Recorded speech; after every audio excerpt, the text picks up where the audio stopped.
সকালবেলা মা টিভি দেখছে আর বাজার করে নিয়ে এলাম আজকে।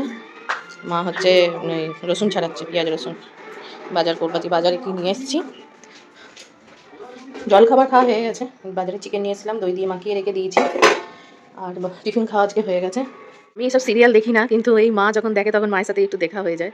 তো কী করবো, বসে বসে সিরিয়াল দেখি। আর তরকারিগুলো মা বসে বসে কেটে দেয়, সুবিধাই হয় আমার রান্না করতে খুব।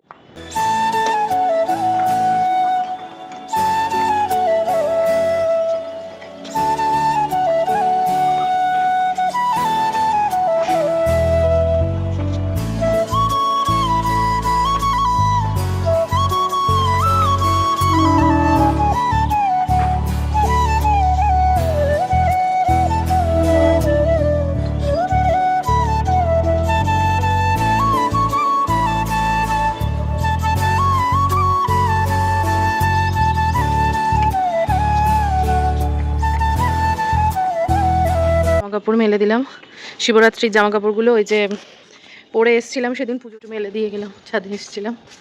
এবার ঘরে যাব। এই সিঁড়ি দিয়ে ওঠানামা করলে অনেক ব্যায়াম এক্সারসাইজ হয়ে যায়। যা রোদ হয়েছে, গরম যেন পড়ে গিয়েছে।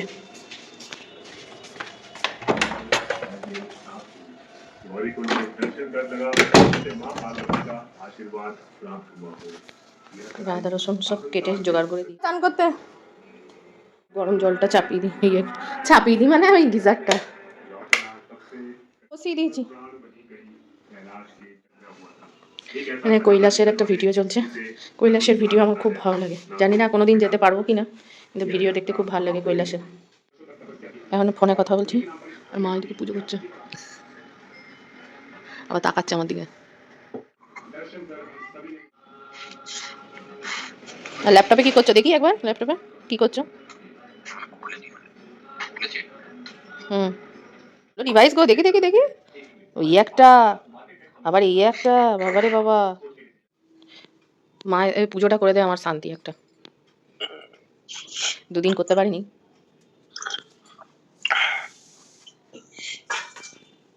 বলো। ব্লগ করার কারণ হচ্ছে আজকে আমার শো স্টপার ব্লগের গন্ধরাজ লেবু। কেন কি আজকে এই গন্ধরাজ লেবু দিয়ে আমি চিকেন রান্না করবো। এই যে চিকেনের যে জেসটা, এটা আমি গ্রেট করে চিকেনে মাখিয়ে রেখেছি, অল্প অল্প দেখা যাচ্ছে এই যে। আর আজকে বেশি কিছু রান্না হবে না, উচ্ছে আলু ভাজা হবে আর চিকেন হবে। আর পাশের বাড়ি থেকে একটু পালং শাক দিয়েছে, সেটা খাওয়া হবে। আর এখানে এইটাই হচ্ছে আমার মেন আজকে ভিডিওর মেন আকর্ষণ, গন্ধরাজ লেবু দিয়ে চিকেন করবো। সবাই করে, তবে আমি আজকে করবো, সেটা আমি টেস্ট করে দেখা যাক। তবে লেবুর পাতাটা পেলে ভালো হতো, কিন্তু এখানে তো শহরে অত লেবুর পাতা টাতা পাওয়া যায় না। তো চলুন রান্নাটা আজকে তাড়াতাড়ি সেরে ফেলি।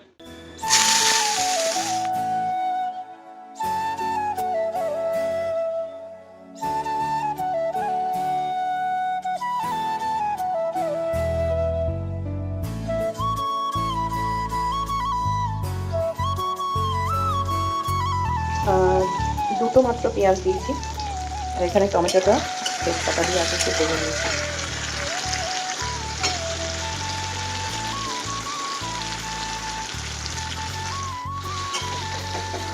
ভালো করে পেঁয়াজটাকে একটু ভেজে নেবো।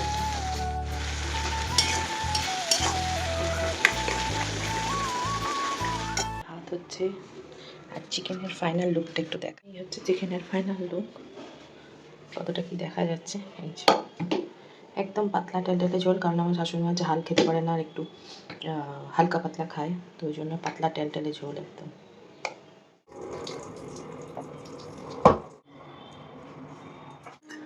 তো এবার ভাত বাড়বো দুপুরবেলা, দুই শাশুড়ি বৌমা বসে খাবে। শশা ছাড়িনি, শশাগুলো এখানে শশা আমার একদম ভালো লাগে না, কীরকম যেন খেতে হয়, একটা অদ্ভুত টাইপের। আমার বাপের বাড়ির ওখানে শশা খেতে আমার খুব ভালো লাগে, ওখানে শশাগুলো খুব কচি হয় আর ভীষণ ভালো খেতে হয়। হ্যাঁ, কী করা যাবে, না পাওয়া গেলে এই খেতে হবে।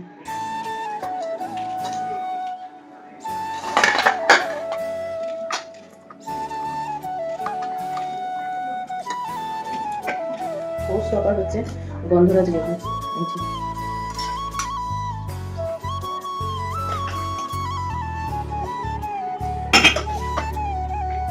আলু ভাজা,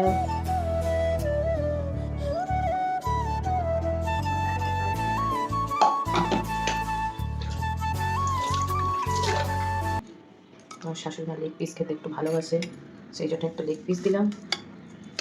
খেতে একদম বেশি চায় না, আমি একদম খাওয়া দাওয়া একদম খুব একটা বেশি করতে চাই না।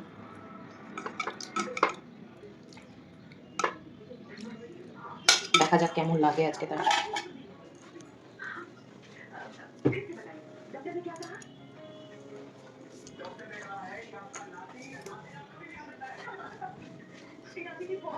মাংসের আজকে পাতলা ঝোল, বলছি মাংস পাতলা ঝোল, পাতলা। হ্যাঁ এই তো খাবো। এই যে আমার খাবার, একসাথে দুজনে বসবো।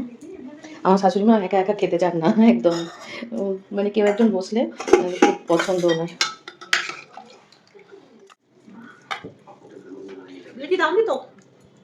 দু পিস দিয়েছি, 2 পিস। ঠিক আছে না, একটু দেবো, আর দেবো? আর নয়। মাংসের ঝোলটা কেমন হয়েছে বলবে, খেয়ে বলো ভালো হয়েছে।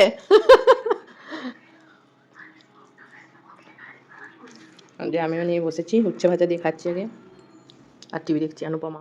শাশুড়ি মায়ের জন্য রচা বানিয়েছি, আর আমি খাবো দুধ চা। মানে উনি ওই বিকালের দিকে দুধ চাটা খেতে চান না, তো সেই জন্য দুধ চা বানাই না, রচাটা বানিয়ে দিই।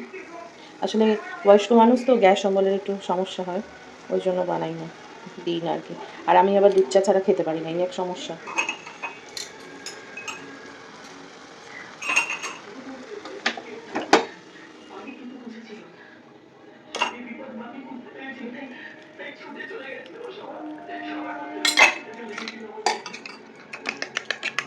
চলো খাই একসাথে দুজনে। জল খাই,